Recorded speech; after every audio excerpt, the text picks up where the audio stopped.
AR முருகதாஸுடைய இயக்கத்துல நம்ம captain Vijayakanth, Simran இவங்கெல்லாம் நடிச்ச திரைப்படம் தான் ரமணா. இந்த திரைப்படம் சூப்பர் டூப்பர் ஹிட் ஆச்சு. இப்போ வரைக்கும் யாராலையுமே மறக்க முடியாத ஒரு திரைப்படம் அப்படின்னு கூட சொல்லலாம். இந்த திரைப்படத்துடைய ஹிந்தி ரீமேக்கான கப்பர் இஸ் பேக்.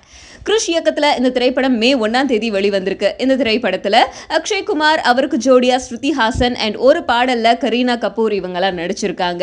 அண்ட் இந்த திரைப்படம் நல்ல வரவேற்பு கிடைச்சிருக்கு. இது வரைக்கும் 70 கோடி ரூபாய்க்கு மேல இந்த திரைப்படம் வசூல்ல சாதனை பண்ணிருக்கு. அண்ட் இந்த திரைப்படத்தை சமீபத்துல டெல்லி முதல்வரான ஆம் ஆத்மி கட்சியோடைய தலைவருமான கெஜ்ரிவால் இவர் பார்த்திருக்காரு. பார்த்துட்டு தன்னுடைய வலைத்தளத்துல கப்பர் இஸ் பேக் திரைப்படம் பார்த்தேன், ரொம்ப அருமையா இருந்துச்சு, இந்த மாதிரி திரைப்படத்தை கண்டிப்பா மக்கள் எல்லாருமே பார்த்தே ஆகணும் அப்படிங்கிற மாதிரி தன்னுடைய பாராட்டுகளையும் வாழ்த்துக்களையும் தெரிவிச்சிருக்காரு.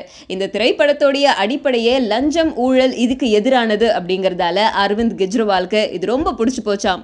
இந்த எலி புலி கூட போட்டி போடுமா வசூல்ல? இதுதான் உரண்டு இழுக்கிறது.